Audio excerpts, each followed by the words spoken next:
Demand more. Get Allmax.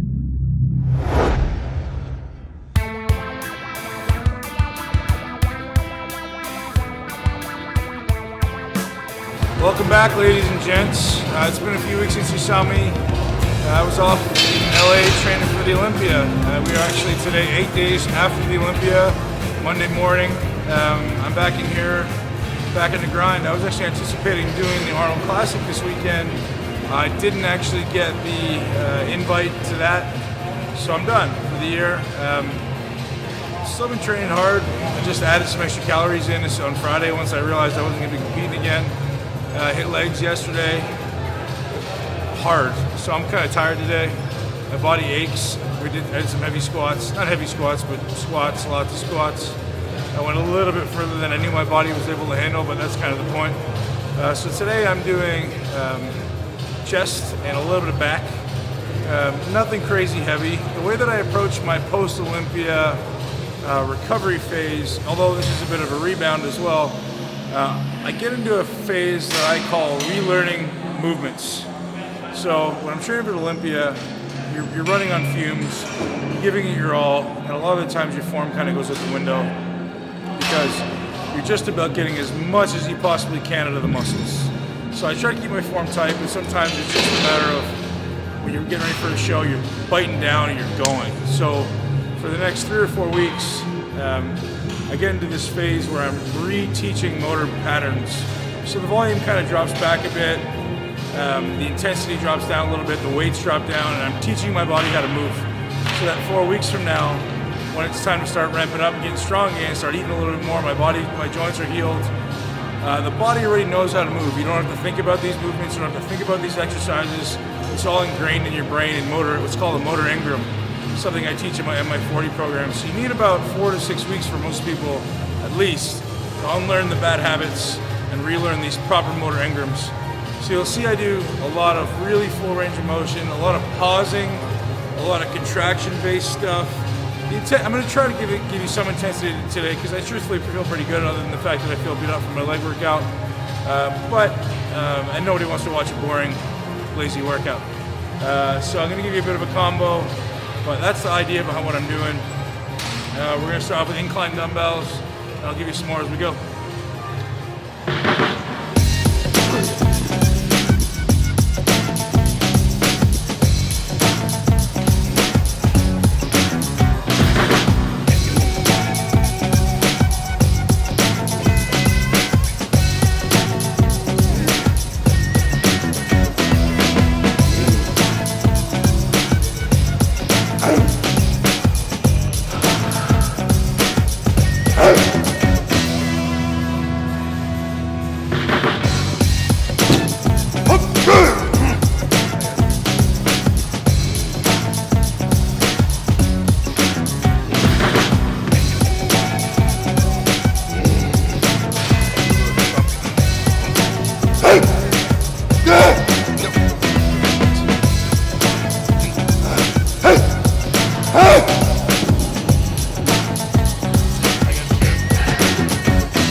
Okay guys, so what you see that I just did there was on the heavier sets, your body's always going to have a tendency to make things easier for itself. So your body's going to try to bring things closer to the midline and make the muscle as long as possible so it stays in the middle of the range. So what we're trying to do as bodybuilders is train our body to move how we want it to move. So when I'm contracting a muscle, or when I'm going through a movement, I'm trying to get a muscle as short as possible. So on incline bench press, for example, I'm trying to bring the my humerus, so my upper arm, across my pec, and shorten that pec. Now the body's naturally gonna do this. Just trying to lengthen it, keep it in the mid-range where it's strongest.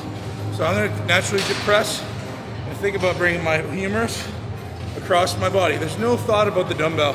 I'm not trying to hit the dumbbells together. I'm not trying to push them up. All I'm trying to do from this position is drop my shoulders, bring my elbows as close as I possibly can together. And if you notice, now that I'm pumped, that's literally as far as I can go together. So any further than that is gonna be a movement below the elbow, which is absolutely useless when it comes to the pec. That's tip number one. Tip number two, at the bottom of the range, you'll notice on that last set, I was trying to keep my hands, through the entire range actually, I'm trying to keep my hands slightly outside of my elbows. Why do I do that? Again, your body's gonna naturally try to make it easier, so it's gonna bring it close. But anytime you dump your hand inside your elbow, you're gonna recruit more tricep. Triceps are strong, it's gonna give you the illusion of using more weight. If you wanna be a power lifter, you come in close and use more tricep. If you wanna be a bodybuilder, you isolate the pec by always keeping the hand slightly outside of the elbow, which is always forcing that dumbbell to continually pull us this way and keep tension on the pec. So if you see what I did there at the bottom of the range, I actually consciously take it a little bit wider and then I try to squeeze through with the pec. Hard to do with heavy weights, but certainly something you want to practice all the time. Learn those motor engrams, learn those movement patterns now. Now's not a time for me to grow. My body's just recovering from the last 3 months of, well, I mean, I may get a rebound, but my body's recovering from the last 3 months of basically hell on no calories. So the growth will be minimal. I just want to try to keep myself safe, keep my joints healthy, and teach my body how to move so that a month from now, 2 months from now, 3 months from now, I'm able to go balls out, which is where I should be. We're gonna move on to flat dumbbells. We're gonna keep it a little bit lighter and really focus on that form.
right, so here we go. Finish the chest. We're gonna wrap up the workout.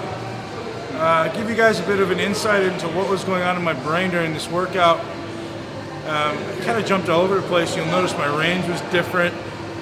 I did a lot of weird exercises where I was kind of using different parts of the range. So the only thing I was trying to accomplish with this workout was to activate the muscle through its entire contractile range. So the pec, for any of you who've watched my videos before, know the pec starts way up here in an externally rotated position, internally rotates, brings the humerus across the body and contracts the pec.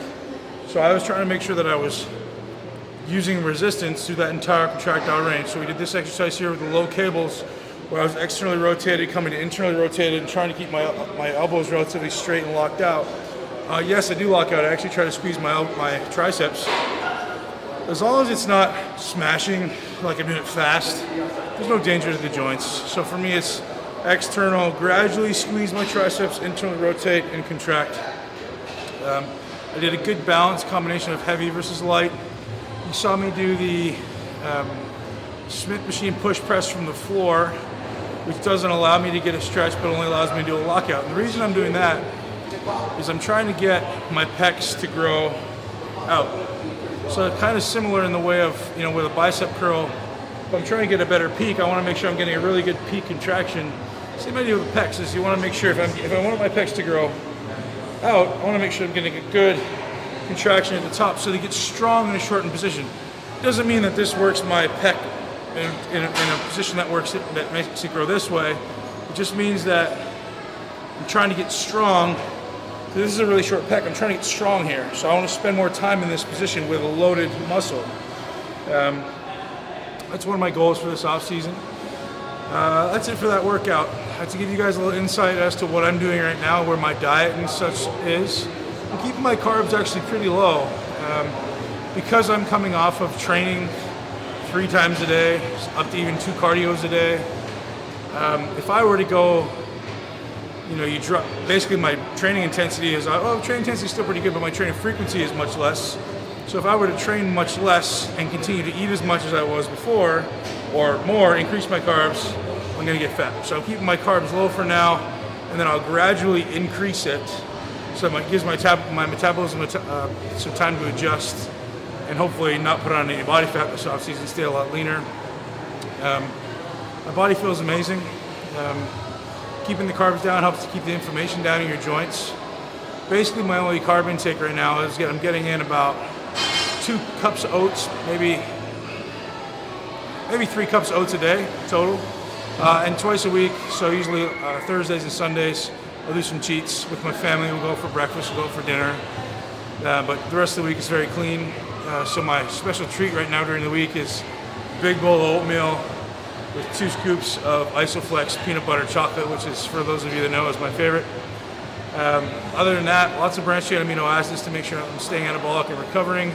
Branched chains can also be and whey protein can be very insulinogenic. So post-workout, I'm not taking any carbs, I'm not taking any liquid carbs, but I am taking a lot of amino core and I am taking a lot of Isoflex. So it's been shown that those are almost as insulinogenic as post-workout carbs. They're almost as beneficial in stimulating protein synthesis post-workout as carbs.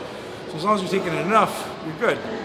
Other than that, lots of good high-quality meat, lots of beef, lots of egg whites. I try to change my protein sources from what I was eating pre-contest. So pre-contest, I was using a lot of turkey and fish. Now I'm eating a lot of chicken and beef. Just for the simple fact that your body will develop intolerances if you keep eating the same thing over and over again. So all those bodybuilders out there living on egg whites and tuna, switch it up. It's a good idea. I'm using some quinoa flakes, which I was using pre-contest, but they just seem to work really well for me. Lots of fruit. That's that. Huge thank you to Team Allmax. It was an amazing experience at the Olympia. I spent some time at the booth, but they were so accommodating and so understanding. We're heading off to Spain, so anybody who's seen these videos who's in Europe, come by the Arnold Classic Spain and come by the Allmax booth and say what's up to myself, get an autograph. I get t-shirts, I got 8x10s you guys can have. Thanks so much for tuning in, guys, checking me out. allmaxnutrition.com, benpakulski.com, and also a huge thank you to everyone who picked up MI40. I did a promo the week after the Olympia, which actually ended yesterday, for my product, my muscle building program, MI40. And we got over 2,000 customers, new customers, which is amazing in a week. So thank you guys so much. You're gonna love it. I know you're gonna love it. There's no doubt. Everyone who's bought it has loved it, learned a ton, put it on a ton of weight, and hope you guys are looking forward to many things coming in the next 6 months from Ben Pakulski and Allmax Nutrition. Peace out.